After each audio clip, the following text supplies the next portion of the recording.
Alright, in this video I'm going to be explaining DHCP messages and overall how DHCP works. There's a lot that happens in DHCP. It's very quick transactions. I think it's one of those protocols that we take for granted, but there's a lot that goes into DHCP and a lot of, with big networks, routing and everything like that.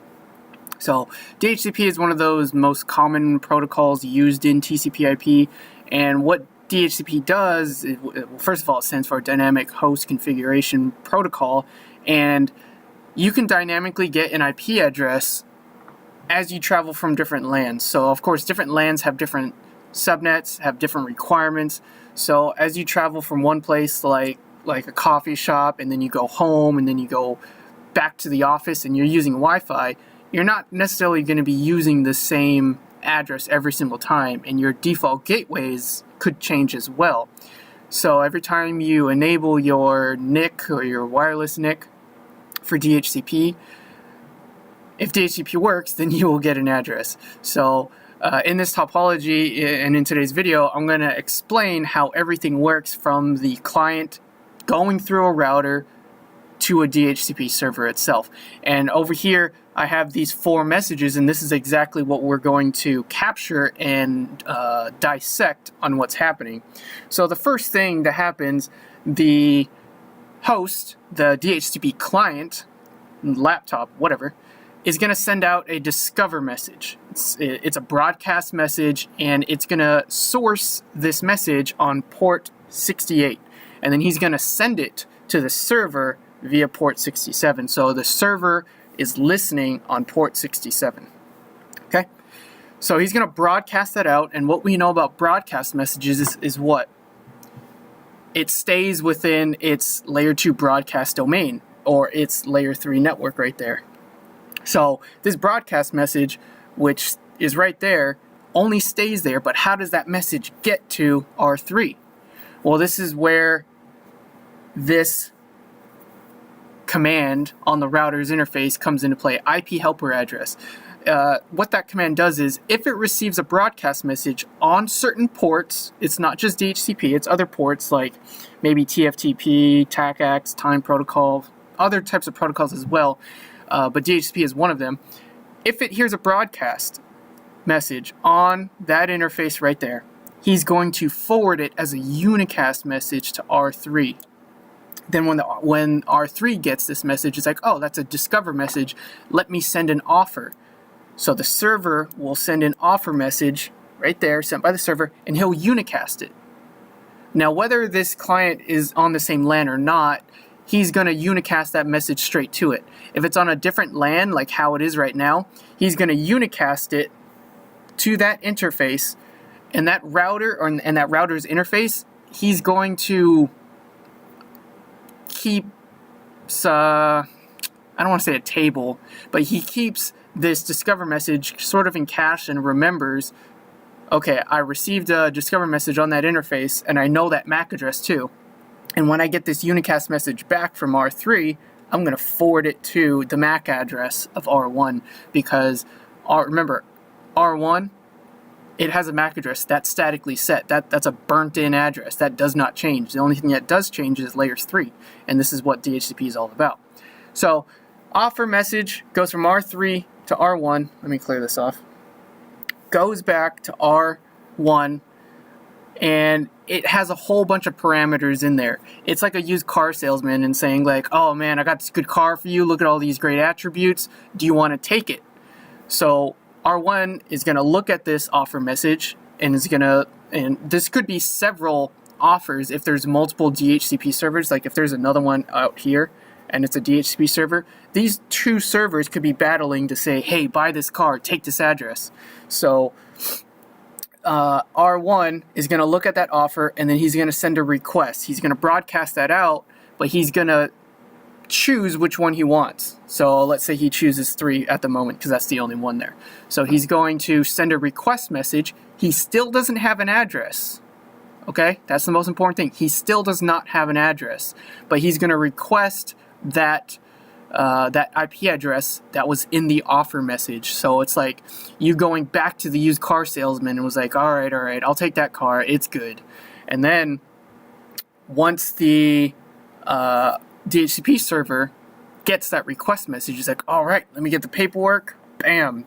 I'm going to send you an acknowledgement. You are good to go. You can now use that address. And that's pretty much it. It's like a four-way handshake type thing, and that's basically how DHCP works. But we're here to learn CCNA, so we need to know how to configure it and what goes wrong and all that stuff. So I'm going to probably do a couple captures on 2 different links so you get to see the messages that go from R1 to R2 and then from R2 to R3. All right.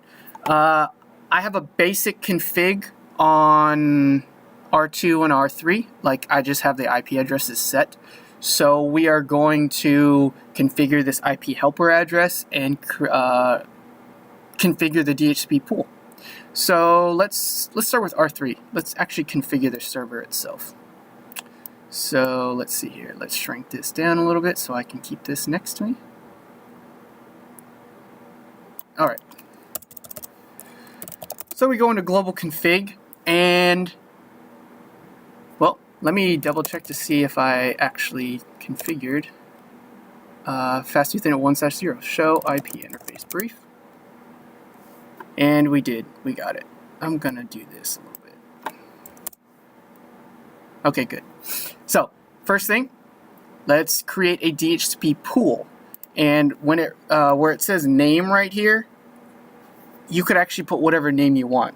So in a real network, you'll probably name it something what this network is going to be about. So like, let's say this is the user pool where users are going to get their address. So you'll say IP DHCP pool, a question mark, and it says word. What's the pool's name? So it's for users, so we'll say users. Notice we are in a DHCP configure mode, and then this is where all the parameters come into play, all the great attributes for this pool. So what is the network? The network, well, I already have it set. The network is going to be 192.168.0.0/24, so that's what we're going to use. But in a real network, it's whatever you designed out. Okay? So, cool. Bam. Then, when this client gets an IP address, where is he going to send his traffic? This is where the default gateway comes into play. Now, on a Cisco router, we call it default router. And then that is going to be... ooh, that's wrong. That's actually not supposed to be it. That's not supposed to be it. It's supposed to be 192.168.0. Bam. That's what it's supposed to be. This default router is supposed to be used for this guy, so where if he wants to get out of his network, he's going to send it to R2. So that's the default router. It's the default gateway that we all know if you ever looked at your IP settings before. So default router, 192.168.0.1. Bam. If you want to push out a DNS server so people could get out to the internet and they could resolve domain name service resolutions, go for it. 8.8.8.8. Anyone know what that is? It's Google. It's Google's DNS server. And then you could actually give a domain name. So I'm going to put CCNP South because that's me. Bam. All right. And I also have this command right here, IP DHCP exclude address. This is where if you want to reserve some addresses, like you should definitely reserve this 0.1 address because that's the default gateway. You don't want anyone getting that address, so you can reserve it. So you exit out of that DHCP config and say IP DHCP exclude address, and then what is the low IP address? 192.168.0.1. 2, what is the high? 192.168.0. Let's say 10. We want to reserve 10 IP addresses. Maybe there's like some static printers that we're going to add on this network or something. So go ahead and enter. Bam. And for basic DHCP configs, that's all we need to do. And if you want to have another DHCP pool, like let's say for VoIP users or for printers or for other types of users, special users, or for different VLANs, whatever, you could just go ahead and create the pool and follow these addresses, right? One more step. Let's go into R2 and create this.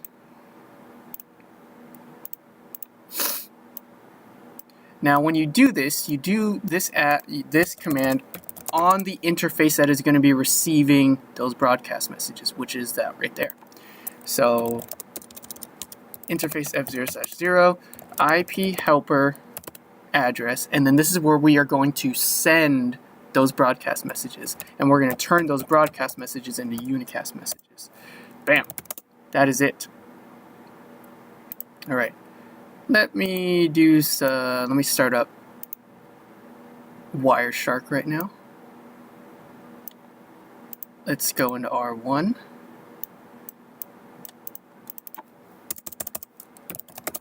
And let's go into f0/0.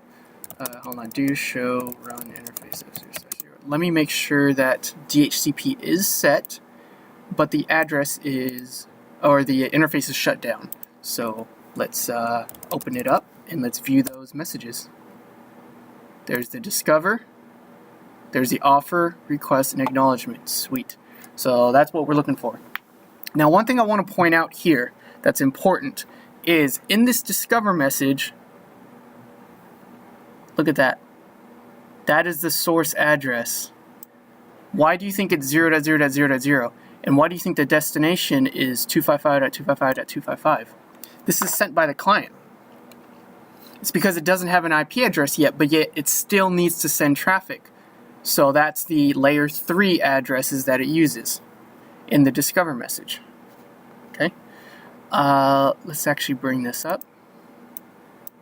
And let's see what's here.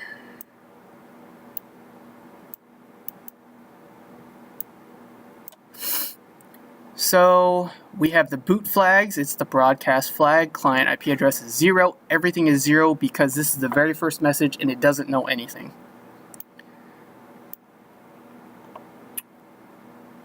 Yeah, nothing too special. I mean, it gave its own host name in there saying, hey, I'm R1, that's cool. Okay. Now, let's go to the offer message. And where did this offer message come from? It came from the server. And here, let's see, offer, message type is a boot reply, and unicast message. So this is supposed to be a unicast message, but since I captured it from R2 to R1, R2 turned this unicast message back into a broadcast so he could send it to R1. But if I were to do a capture from R3 to R2, we would have seen this offer message go out as a unicast, which I'll have to do after this. So let me go back to this. So here, let's see. Here is the address that the server offered. Here is the relay agent address, 0.1, which is this guy right here. And let's see here, what else? The MAC address, client MAC address is there. That is always stored there. As you can see, 70000, that's right there. So every message that comes in, the server and the middleman knows who exactly asked it because the MAC address is in there. And then the other parameters, let's see, the domain name. Hey, I put that CCNP set, that's in there. The router, there's the default router. Subnet mask should be a /24, right? So all of these other parameters are in this offer. This is that used car salesman trying to sell you things. Then another broadcast message. Notice that it's still all zeros all the way to 255. And since this is sent by the client, look at that, source and destination port. UDP 68 to 67. 67 is the server, 68 is the client. And he still doesn't have, he still is not using his IP address that he's using, he's almost confirming it with this request message saying, hey, you know that offer you sent me? Yeah, I want it. And I want all this stuff. So all these things should be in here. He knows who the server is. He knows the IP address that he wants, but he doesn't have it yet. And all these extra other options that are there. Okay. Then the last one is the DHCP acknowledgement sent by the server. It was like, all right, buddy, you can take it. Here's your IP. Here's the basically everything that's in the offer message is repeated, but now it's in an acknowledgement, which means that the client can actually use it now. All right. Again, UDP 67 to 68 server to client. All right. So let's close that out and let's stop that. Let me do one more capture and let me get rid of this address. Let's do one more capture. I'm going to go a little bit quicker and see what this server is sending to the IP helper interface. Okay. So let's start capture. Let's do it on R2s. Yep, that'll work. And then let's do a no shut here. There's the discover, offer, request, and acknowledgement. Now here, all right, let me stop because that's all I need. Now notice here, everything is unicast messages. It's because this, in this topology, he is strictly talking to this interface right here. So these are always going to be unicast messages. And this is where R2 turned that broadcast message into unicast message. Okay? So, yep. So it looks like 192.168.0.1 is sending a discover message to the server of 10.10.10.3. It's like, wait a second, but you already have an address. Remember, like I said, he's just the middleman and he's turning it into a unicast message. All right? And then the offer. The offer is sent directly to that helper address, but that right there is what tells the helper, hey, it's actually destined to that client's MAC address, right? So that's very important. Relay agent, again, he's just a middleman. Okay? I think that's all I really wanted to do. I hope this gave you guys a better understanding of DHCP, how it works.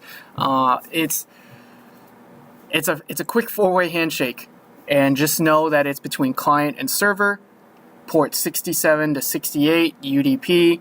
The client always sends out broadcast messages. The server always sends out unicast messages. Broadcast messages? Unicast messages. Yeah. Okay. And those are all the configs. Those are the basic configs, and this is how you set it up on a router. I hope this was informative for you, and I'd like to thank you for viewing.